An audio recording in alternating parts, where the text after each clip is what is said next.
Voilà, ça me fait extrêmement plaisir d'être là. Je vous promets que j'essaierai de tenir ce petit horaire là de 30 minutes. Ça devrait marcher. Ok. Shalom. Shalom les Chaverim Israël. C'est très particulier pour moi d'être là parce que c'est vrai que le sujet aurait dû être mon grand-père. Il va apparaître dans ce que je vais vous partager ce matin. Son histoire, elle est racontée, mais pas que son histoire dans ce livre. Donc, je vais aussi, comme ça, glisser quelques extraits ce matin. Mais j'ai pensé qu'il fallait que je parle d'autre chose. J'ai eu tout d'un coup, lorsque Richard m'a dit « mais donne-moi un titre », tout d'un coup m'est venu l'esprit des justes. Et je vais vous parler de l'esprit des justes. Non pas de manière historique, même si j'ai une formation d'enseignant d'histoire, archéologie et langue et littérature anglaise et française. Mais ces choses-là, je n'avais pas envie de vous donner un cours d'histoire ce matin. J'avais envie de vous donner un cours de posture et de fitness spirituel pour nous lever. Et nous allons, mais c'est assez biblique comme principe, utiliser le passé pour nous tenir debout aujourd'hui et demain. Oui, l'espace Lumen, incroyable ce nom. N'est-ce pas? Et non mais donc j'ai pas fini. Hein.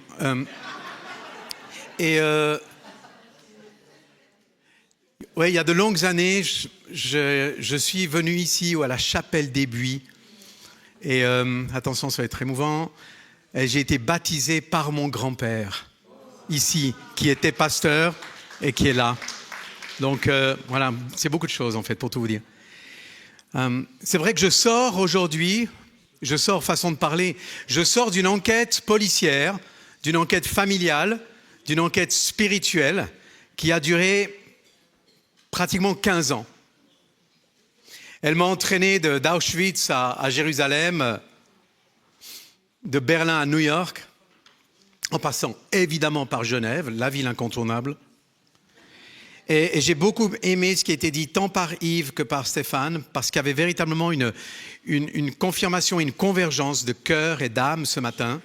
J'ai aimé, Stéphane, ce point de génération en génération, parce que c'est le nom de mon dernier chapitre, Toldot, comment engendrer à partir de ce que nous avons reçu.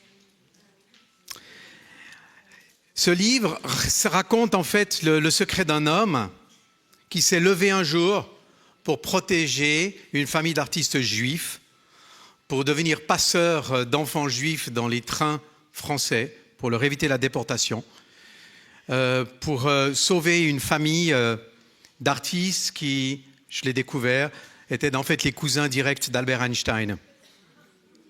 Je trouvais assez incroyable comme un pasteur suisse, d'un côté de la chaîne, cherchait à protéger une famille qui, de l'autre côté de la chaîne, était aussi aidé par un certain Albert Einstein qui écrivait des lettres de protection. Mais ce grand-père, mon grand-père, comme tant d'autres, incarnait ce que j'appelle ce matin l'esprit des justes. Nous devons toujours prendre parti, ce n'est pas moi qui le dis, c'est Elie Wiesel. La neutralité aide l'oppresseur, jamais la victime. Le silence encourage le persécuteur, jamais le tourmenté. Et parfois, j'ai envie de vous dire aujourd'hui, nous devrons nous lever. Alors vous le savez, les justes parmi les nations, ce sont des personnes non juives qui sont honorées par l'Institut Yad Vashem depuis 1963. Et c'est une distinction qui reconnaît des non-juifs qui se sont levés en risquant leur vie, sans demander quoi que ce soit, et qui les honorent en les appelant les Chassidei ou Mot HaOlam. Et sur la médaille qu'ils reçoivent, vous avez cette phrase du Talmud. Quiconque sauve une vie, sauve l'univers tout entier. Écoutez bien cette phrase parce que vous l'avez entendu dans le témoignage de Yves. Il suffit d'une action au sein d'une famille pour qu'il y ait des répercussions sur le reste de la famille. Il suffit d'une action dans la vie d'un homme pour qu'il y ait des répercussions dans le reste du monde. C'est presque un principe physique. À l'heure actuelle, c'est à peu près 28 000 personnes qui ont reçu ce titre dans le monde. Et il y a une petite cinquantaine en Suisse, ce qui est déjà pas mal. Et puis, il faudrait ajouter la nuée de témoins, comme je les appelle. Tous ceux qui se sont levés et qui n'ont pas été reconnus. Encore, juste. Parmi eux, mon grand-père. Et peut-être, je devrais ajouter tous ceux qui sont devant moi ce matin. les futurs justes. L'esprit des justes, c'est un héritage. C'est un flambeau qui a été allumé, qui a été porté par celles et ceux qui nous ont précédés. Et j'aimerais juste vous donner quelques exemples. Ils étaient présents dans la Bible, oui. L'esprit des justes, il anime l'Exode. Déjà, dans l'Exode, vous avez 2 récits qui relatent l'histoire d'individus, des femmes, tiens, les premières à se lever très souvent, qui ont refusé de se soumettre au décret du Pharaon. Vous aviez les sages-femmes, Shifra et Poua, Ameyaldot Aivriot. Et c'est intéressant parce qu'en hébreu, alors les rabbins adorent se disputer. Pour la bonne cause, en recherche de vérité. Et on ne sait pas si c'était les sages-femmes israélites ou les sages-femmes auprès des Israélites. Et certains sages ont pensé que c'était les femmes auprès des Israélites. Et elles doivent tuer tous les enfants mâles, mais elles vont résister, elles vont refuser les ordres du Pharaon. Et la fille de Pharaon, elle aussi est animée par l'esprit des justes. Elle se baigne au bord du fleuve, elle voit un panier avec un garçon, elle l'identifie bien sûr comme un juif et elle décide de l'élever comme s'il était le sien. C'est déjà Ruth, Amère, ami, ton peuple, mon peuple. C'est un acte de résistance. Et le Talmud commande son attitude en disant, mais c'est une femme qui a risqué sa vie en violant le décret de son père. Aller à contre-courant. Oui, Moïse, il allait dans le sens du courant. Donc nous, il faut qu'on aille à contre-courant, comme la fille de Pharaon. C'est ça l'esprit des justes. La compassion qui a conduit la fille de Pharaon sur le chemin des justes. D'ailleurs, elle va être appelée Bathia, la fille de l'Éternel, dans la tradition juive. Et puis plus tard, une certaine Rahab, à Jéricho, qui protège les espions israélites en risquant sa vie. Les justes ont été là, inscrits quelque part. Cet esprit est inscrit dans la tradition biblique, raison pour laquelle il ne s'agit pas de se lever à cause de la Seconde Guerre mondiale, mais peut-être avant des décrets qui ont été installés dans la parole biblique, des témoignages vivants dans lesquels nous devons nous inscrire. Je pense à un des personnages de mon livre, Nicolas Van Eyck, qui est le fils d'une déportée à Auschwitz. Et je me rappelle une rencontre que j'ai eue avec lui dans un petit restaurant à Paris. Et il m'avait dit, vous savez, Luc, vos recherches, votre enquête, votre histoire, elles m'ont restitué un peu de ce qui a été perdu et détruit par la Shoah. La recherche simple et humble d'un homme a redonné un arbre généalogique à celui qui n'en avait plus. Allez, on fait un saut dans le temps. Fin du 19e, l'affaire Dreyfus. Un juif victime d'injustice et l'esprit des justes se met à souffler. Et il y a un petit village au sud de la France, j'en parle là, il s'appelle Saint-Jean-du-Gard. Et là, à Saint-Jean-du-Gard, il y a un groupe d'étudiants chrétiens qui adresse une lettre à la femme d'Alfred Dreyfus. Et voilà comment il conclut cette lettre. Madame, nous n'avons pas oublié le peuple d'Israël. Nous sommes en 1898. Et son rétablissement prochain. Madame, veuillez agréer les respectueuses salutations de vos bien dévoués en la foi du Dieu d'Abraham et de Jésus-Christ. La guerre arrive. Et dans cette même région, les gens se lèvent. L'esprit des justes se remet à souffler. Et l'on va parler, on va écrire, on va agir. Et je pense à un écrivain, c'est pas grave. Je pense à un écrivain cévenol, André Chanson, qui écrira à la veille de l'occupation. Il s'agit de résister, de résister. Et résister, c'est combattre, mais c'est faire plus. C'est se refuser à accepter la loi de la défaite. La loi de la défaite, c'est celle qui inonde nos rues. La loi de la haine, c'est celle qui vient souiller des vitrines en ce moment. La loi de la défaite, ce sont des slogans qui parcourent et qui inondent nos rues. Résister, c'est refuser la loi de la haine et de la défaite, c'est se tenir debout. Et André Chanson disait, le héros n'est rien d'autre qu'un homme qui fait front sans faiblir à des difficultés surhumaines. Et je pense à Marc Bugner, un pasteur protestant. Il va encourager les protestants de France à se lever, les protestants de France à se lever pour les juifs. Il va risquer sa vie, il va risquer sa liberté, il va s'occuper de manière personnelle du sauvetage d'une centaine d'enfants juifs et des communautés protestantes, grâce à un homme, vont se lever dans toute la France pour sauver des milliers de juifs. Il écrit au grand rabbin de France: notre Église, qui a jadis connu des souffrances, celle de la persécution, ressent une ardente sympathie pour vos communautés juives. Entre vos communautés et les églises de la Réforme, il y a un lien que les hommes ne pourront jamais briser. Est-ce toujours le cas aujourd'hui?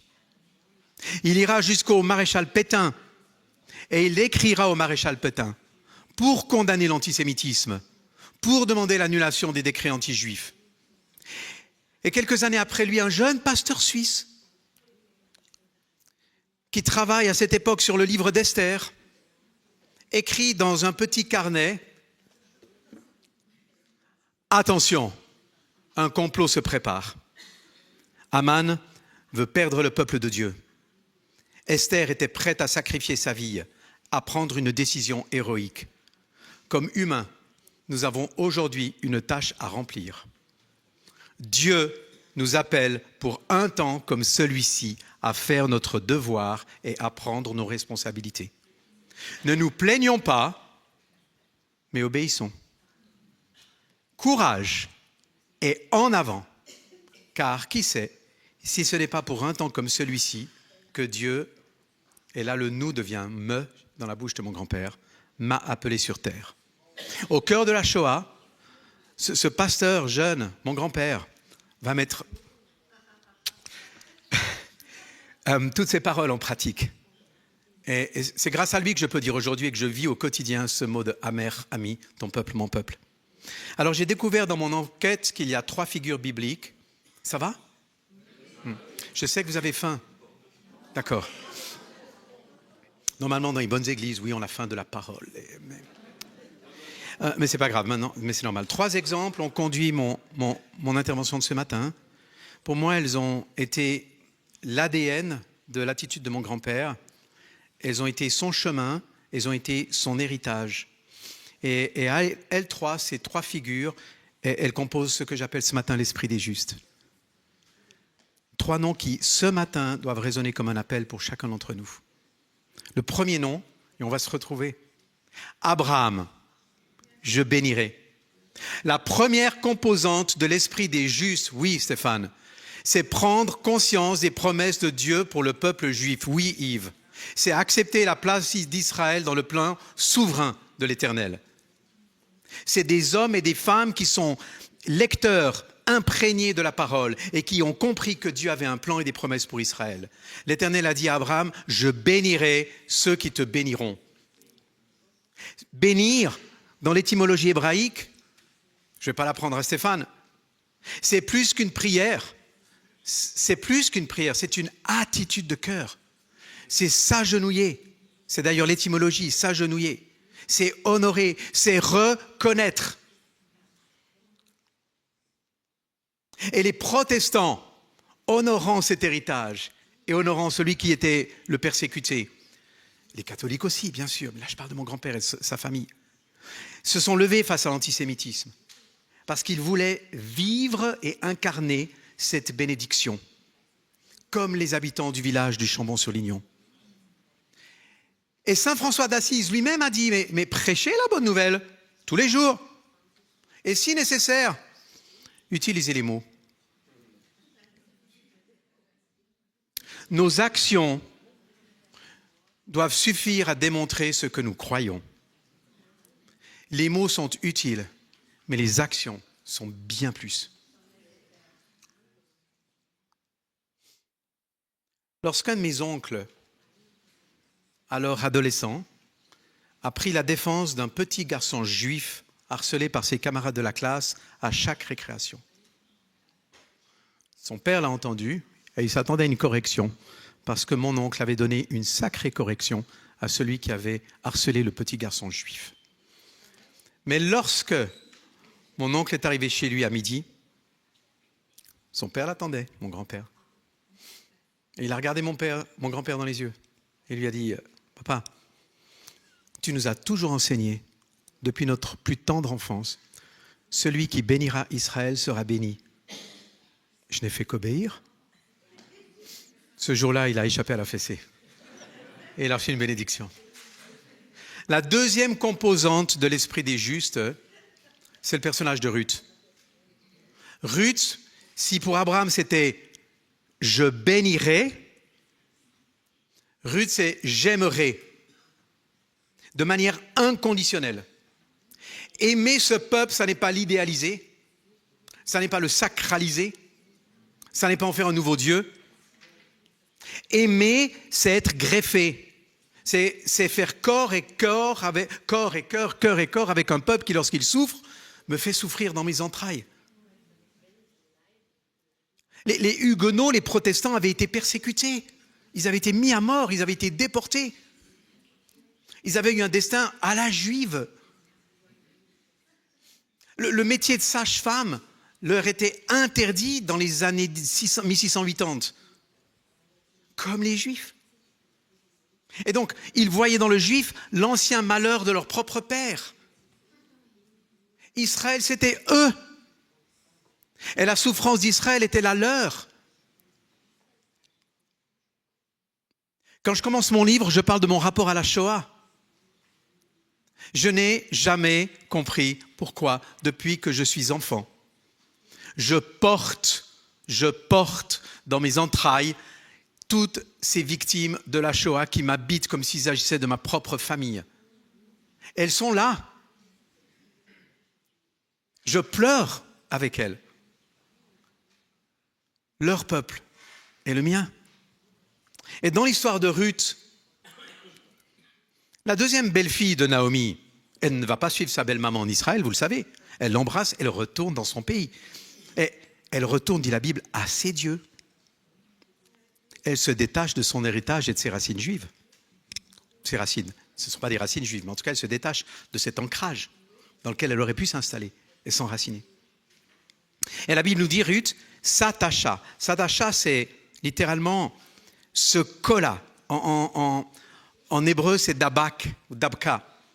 Donc ça veut dire, c'est comme quand vous faites une greffe et que vous incisez et vous pénétrez littéralement, le greffon va pénétrer l'endroit sur lequel il se met. C'est un lien très très intime. Vous comprenez? J'adhère dans toutes mes fibres. Et Ruth, vous le savez, signifie littéralement celle qui s'accroche, qu'on a traduit par ami. Non, c'est plus. Et c'est ton peuple, mon peuple, amer, ami. Il n'y a pas de verbe, pas de présent, pas de conditionnel, pas de futur. C'est une équation logique, éternelle, immuable pour aujourd'hui, hier et demain. Et peut-être qu'aujourd'hui, la nouvelle dimension du personnage de Ruth, c'est peut-être d'entrer aussi avec nos amis d'Israël qui sont là parmi nous. C'est entrer peut-être dans les paroles du prophète d'Ésaïe 40, parler avec tendresse au cœur de Jérusalem, consoler mon peuple. C'est ça aussi, être une Ruth aujourd'hui. C'est pleurer avec ceux qui pleurent. C'est les prendre dans nos bras. C'est consoler, non pas par supériorité, mais dans la perspective de la bénédiction. Je me mets à genoux en reconnaissance que tu es. C'est Jean Jaurès qui a dit « Les grands hommes sont ceux qui donnent de l'espoir aux autres ». Sommes-nous prêts, des grands hommes et des grandes femmes aujourd'hui? Est-ce qu'on est prêt à redonner de l'espoir? Est-ce qu'on est prêt, lorsqu'ils n'ont plus la force de chanter la tikva et que les larmes montent dans la gorge? Nous avons une espérance. Est-ce qu'on est prêt à déposer notre atikva dans leur cœur? La troisième composante, ça va? La troisième composante de l'esprit des justes, c'est Esther. Je bénirai Abraham, j'aimerai Ruth. Je me lèverai comme Esther. Être des hommes et des femmes qui sont prêts à prendre des risques pour protéger des Juifs. Courage. Peut-être que les nouveaux justes parmi les nations devront bientôt faire un choix, exposer leur vie, leur réputation, leur image. Nous savons tous, et c'est Norbert Liette cet auteur chrétien qui le dit, que le judaïsme est invincible, car il a le plus puissant des protecteurs, et que cet avenir s'accomplira dans la fin des temps. Nous le savons. Et il écrivait, Dieu aidera son peuple, que ce soit à travers nous ou à travers d'autres. Si nous ne faisons rien, nous perdrons l'occasion de faire partie de son plan. L'esprit des justes aujourd'hui, c'est être convaincu des promesses faites par l'Éternel à Abraham. Être porteur, très concrètement, très visiblement, de l'amour et de l'alliance de Ruth, et prêt à manifester le courage et la détermination d'Esther. Je paye parfois un certain prix à cause de ce triple engagement, de bénir, d'aimer et de me lever. Je n'ai pas le temps de vous raconter ni ce long travail d'enquête, mais je conclurai avec. Mais je suis là pour vous dire ce que je vis au quotidien, dans mon travail auprès des communautés juives de ma ville, auprès de l'ambassade d'Israël, auprès de différents amis en Israël et en France, de jeunes aussi juifs. Et récemment encore, j'ai été agressé verbalement, heureusement, par des messages d'une violence inouïe à cause de ce que j'avais posté ou d'une image que j'avais postée sur les réseaux sociaux. Et j'ai reçu des gifles verbales comme jamais je pensais en avoir reçu. Ça n'est rien comme prix à payer, ça n'est rien. C'est peut-être un signe annonciateur. Je crois que nous sommes appelés aujourd'hui à choisir notre côté de l'histoire. Vous savez, 2025, nous venons de fêter le 77e anniversaire de l'État d'Israël. 77 ? Alors, vous connaissez la gematria pour certains d'entre vous, mais la valeur numérique, 77, cela signifie, c'est le mot courage en hébreu. Ce sont les lettres que l'on trouve dans le mot courage, Oz. Ce mot de Oz qui est là, vous le mettez en chiffres, il fait 77. Vous le retrouvez dans le psaume qu'on récite à Shabbat, c'est le psaume 19, qui dit « L'Éternel donne la force, Oz, à son peuple. L'Éternel bénit son peuple par la paix. » Alors, lançons-nous un défi. Et si le 77e anniversaire nous appelait à vivre en acte et en parole le courage, le Oz d'Esther, le courage qui vient d'en haut pour agir ici-bas. Cette année 2025, c'est aussi l'année 5785 dans le calendrier juif. Elle s'ouvre et elle se ferme par le chiffre 5. Et le chiffre 5, c'est le chiffre de la grâce, reine en hébreu. C'est aussi un appel. Si nous choisissions n'importe quelle opportunité quand elle se présentera, de déposer comme Ruth de la grâce, de la compassion, la fidélité au cœur de ce peuple, en sachant que l'Éternel n'a jamais oublié de nous manifester sa propre grâce et sa propre fidélité et son amour, alors nous. Et j'avais envie de terminer, enfin il se pourrait peut-être que j'ajoute encore quelque chose, mais j'ai réduit un peu mon intervention par égard pour vous, par un extrait de mon livre. Alors généralement quand je lis mon livre, je finis dans un état assez pitoyable, non pas parce que je vois toutes les fautes, il y en a quelques-unes bien sûr, mais parce que cette histoire vient me chercher au plus profond de moi. Vous savez, je n'avais, au début de cette histoire, qui est une enquête policière, je vous l'ai dit, je n'avais qu'une information, une phrase qui a été un tremblement de terre dans ma vie. Un jour d'entendre « Sais-tu que ton grand-père a sauvé des Juifs ?» À ce moment-là, ma vie a changé. Et ce matin, si je peux me tenir devant vous et dire ce que je dis, c'est à cause de cette phrase et de ce qu'elle a lancé comme mécanisme dans ma vie.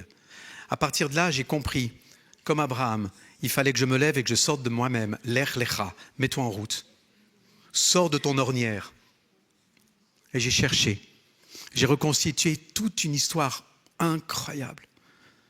Qui était mon grand-père derrière le silence et la pudeur? Qui étaient les gens qui l'avaient sauvé? Pourquoi? Qui étaient les cousins qui, eux, avaient été déportés à Auschwitz? Qui était ce petit juif qui était devenu presque son fils adoptif? Et moi, qui étais-je? Et qui devais-je être dans les années qui allaient venir? Et cette enquête m'a conduit en Israël à passer 3 mois dans des écoles à raconter mon histoire.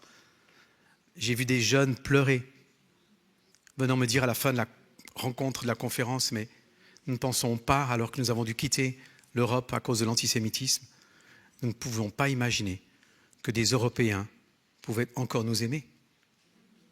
Ruth ouvre les cœurs. Alors, si vous me permettez, j'aimerais juste vous lire un extrait.